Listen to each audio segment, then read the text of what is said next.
All right, so we have the Room of Souls set up. So what we have here is we have the flesh molders that have active. Well, they will be activating here in just a second. The door and the back here, if you can see that, is the objective, and that's the cauldron that we're going to be focusing on. So we have the Room of Lost Souls. A hero may spend one movement point while adjacent to the cauldron to pick it up. As an action, the hero carrying the cauldron may move one space. He cannot move or be moved through any other means. As an action, or by suffering 2 health and 2 fatigue while adjacent to the pit space, the hero carrying the cauldron may destroy it. He cannot perform any other actions or any actions other than those listed above. Okay, so we have to get one of the heroes over here adjacent to the cauldron, spend an action, or no, spend a movement point and pick it up. Now, once we have it, we have to spend an action for each space that we move. And then we have to suffer 2 health and 2 fatigue to throw it in the pit space there. So that is going to be quite a bit to get through. And the next part is that the hero carrying the cauldron suffers any amount of health.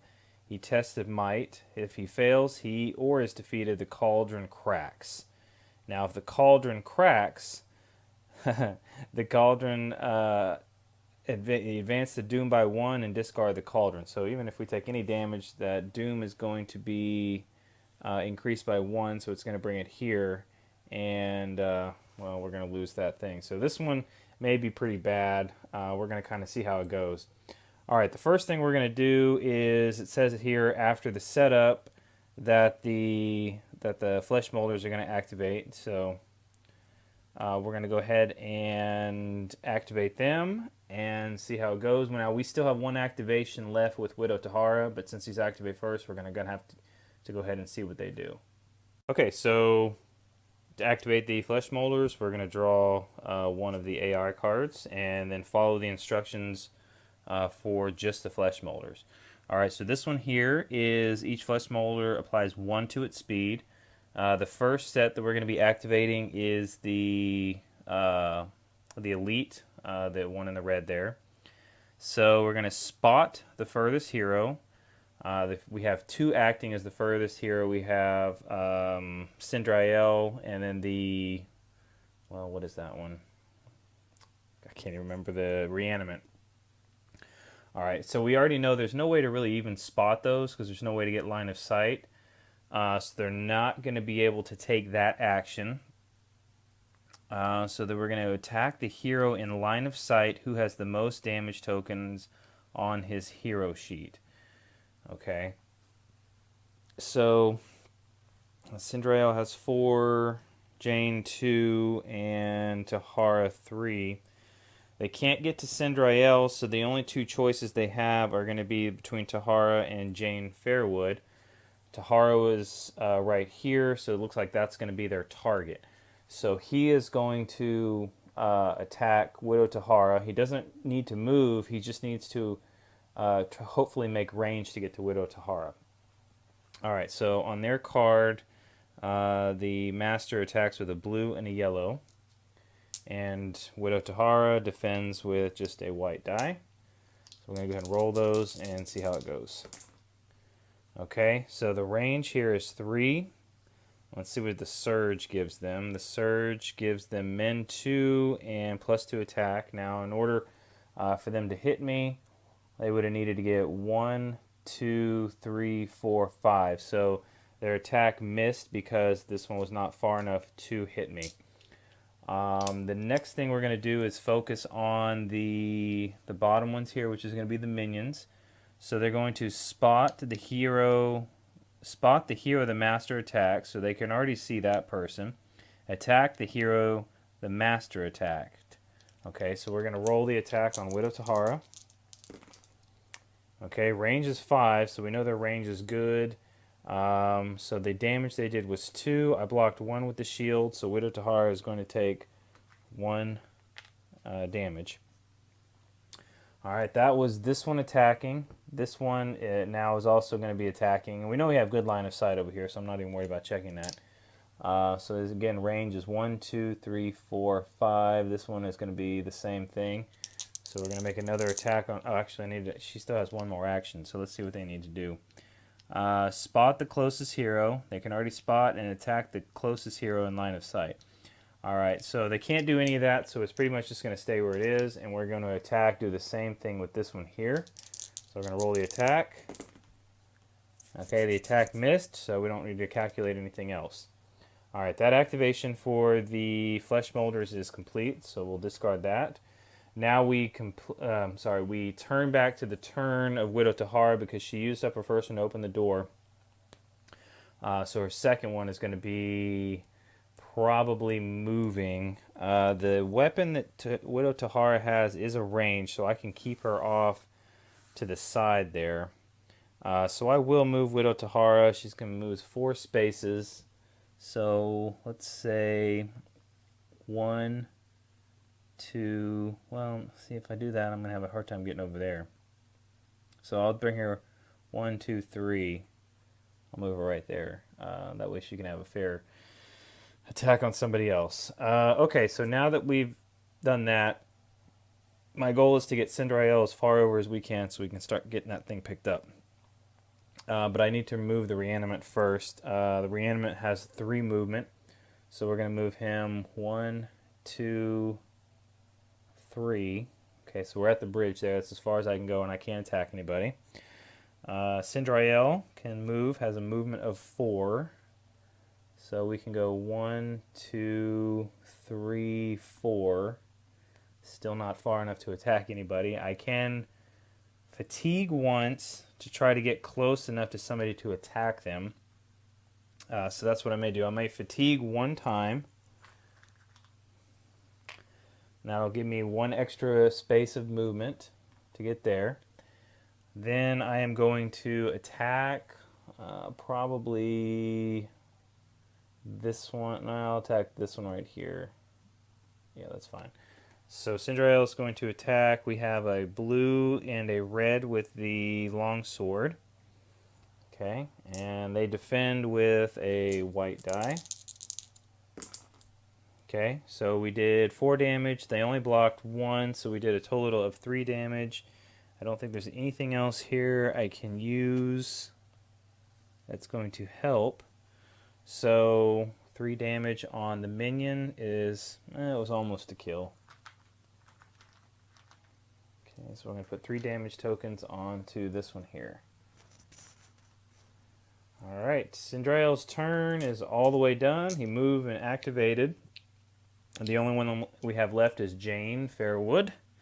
Jane is going to move, let's see, she can move 5, so 1, 2, 3. And then I'm going to attack. Let's see if I can attack maybe this one here.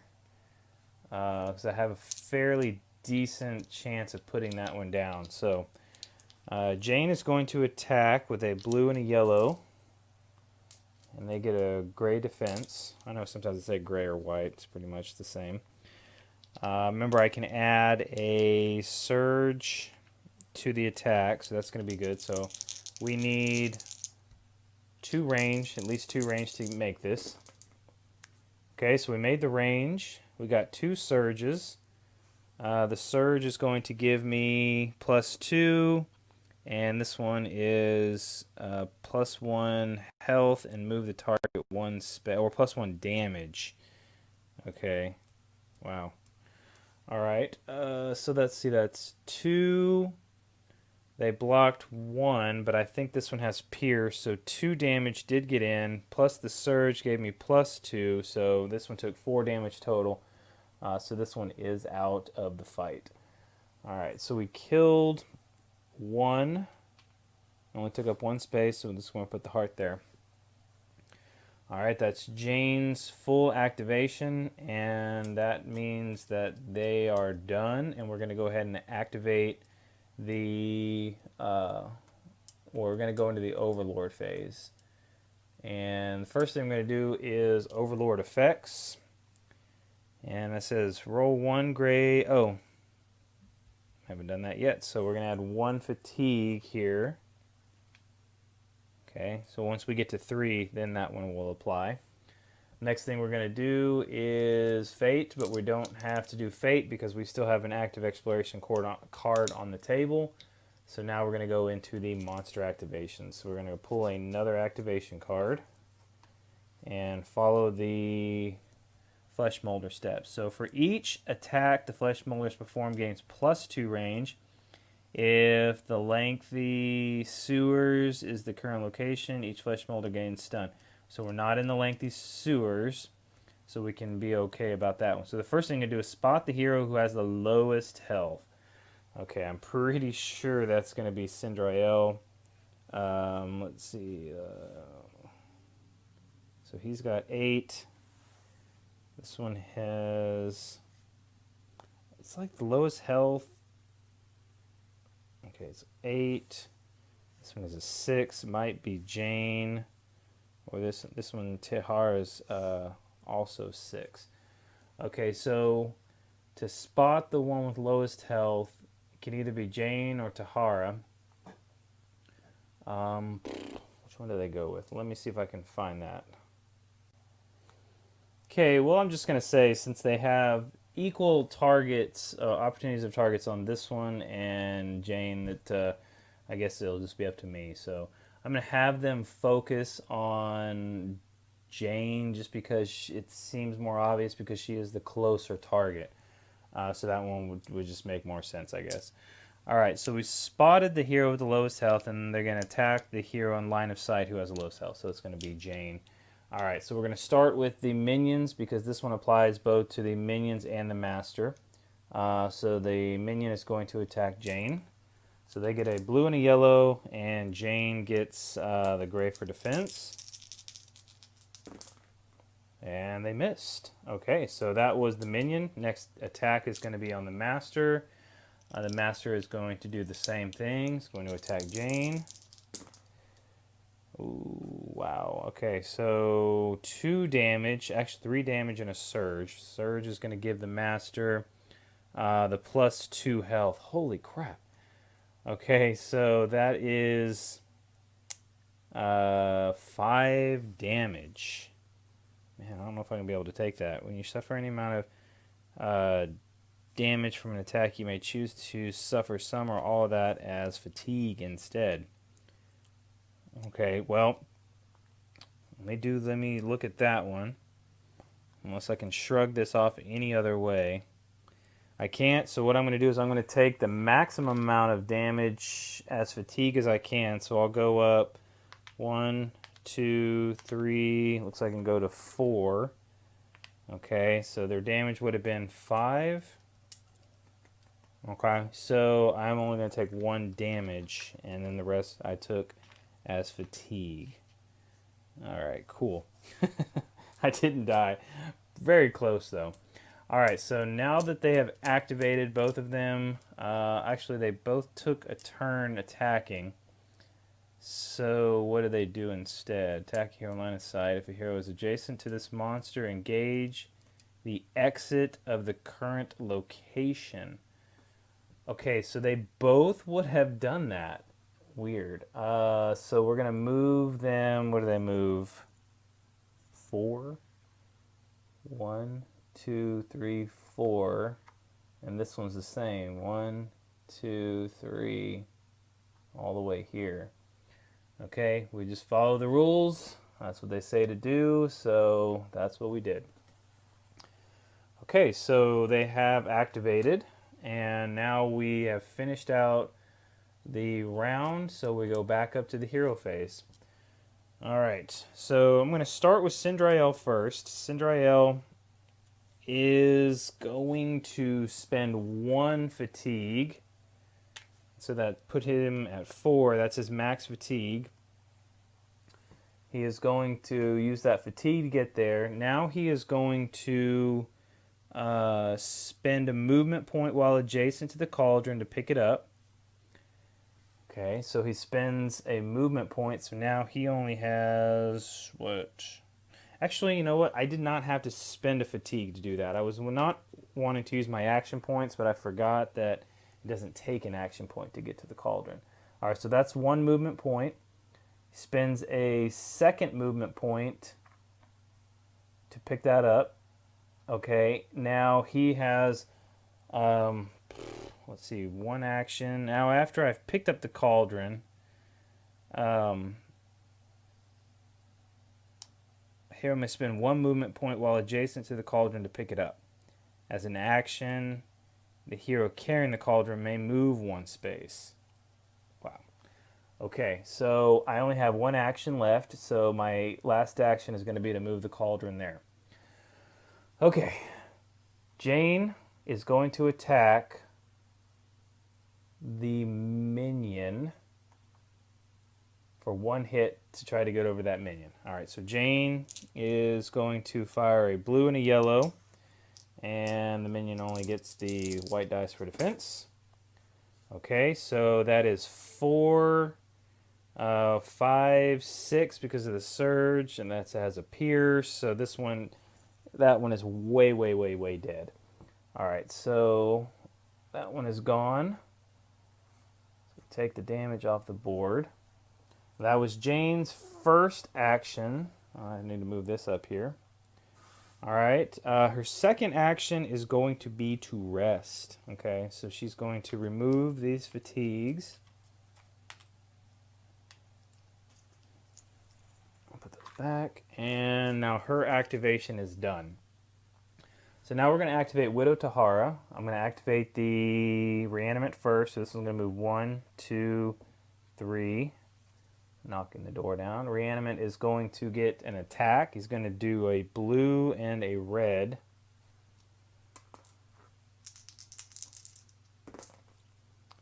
And misses. Son of a biscuit. Okay, so the reanimate is finished.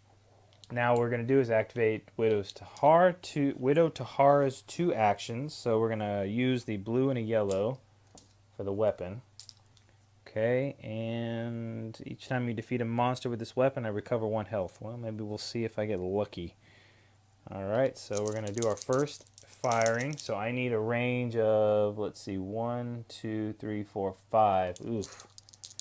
We'll see. Alright, well, my range is good. That's a good thing. So 6 range. Now this 1 shield prevents this 1 damage here. So we've done 2. Nothing else to add to this. Okay, so we did 2 damage to the master. So get these heart tokens out of the box here. Okay, and I just noticed I do have this card here. I can spend